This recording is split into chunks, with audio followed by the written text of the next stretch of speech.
Lee's Boxing Truth. So fighter Ryan Garcia and Oscar De La Hoya, his promoter's manager or whatever, his promoter, are at odds with who Ryan Garcia is fighting next. Ryan Garcia said that he wanted to fight Rolley Romero. But now Oscar De La Hoya is throwing Pacquiao into the mix. Which I can understand, that's a big fight.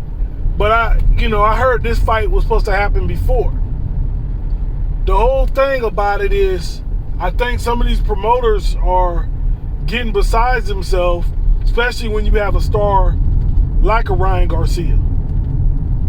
At first, I don't believe Oscar De La Hoya or Bernard wanted that fight to happen. But thankfully, it did happen. Thank God that it did happen. Because with that fight, it showed that money could be made if we get the fights we want. Million pay-per-views could be bought. And it's just it's up to these fighters, and these promoters got to let these fighters fight. If they know that this is the fight that his fans want to see, then let it be, I mean, yeah, we know he's under contract, and pretty much if you set this fight up by contract, he has to pretty much go along with it, unless he's going to buy himself out of his contract, which I believe he does have the money to do it, probably more than likely after this fight. Or maybe somebody will come along, PBC, top rank, buy him out of his contract. Or he can just hold off in court, refuse to fight. So my thing is, if you want to somewhat keep this fighter, you gotta. He wants Rolley Romero. Rolley Romero has a belt. The fight actually makes sense.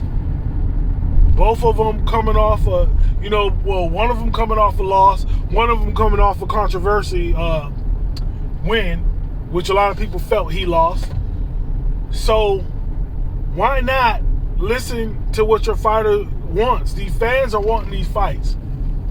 And that Rolley Romero and Ryan Garcia fight will sell itself. And you're putting your fighter in an A-side position. Because there's no way Rolley's bigger than Ryan Garcia. We know this for a fact. So Ryan Garcia would be the A-side on this. Plus, Ryan Garcia is in camp. I'll just put it like this. He's in the Derek James camp. And when you have a fighter that's moved from trainer to trainer, and now he's finally in the Derek James camp, this could be a very good thing for him. Because one thing we know that Ryan Garcia knows how to, he's got speed. So what Derek James is going to show him is how to use that jab and hide that uppercut at times. To me, if he actually listens and stays in camp, he'll be a better fighter for it. And he'll work on his foot movement too, which will help him. So with that being said, do you feel that Ryan Garcia should buy his contract out, end up doing a Mikey Garcia, I didn't even think about that, and stalling it out and taking it to court if need be? Which I really don't want to see him coming off one of his biggest fights doing that.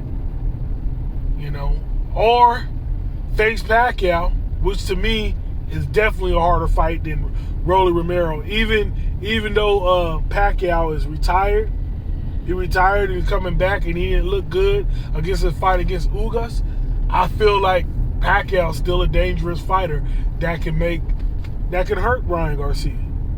At least with Romero, you just got to focus on him not hitting you with the power shot, which I don't see Ryan Garcia allowing Rolley Romero to catch him with something like that.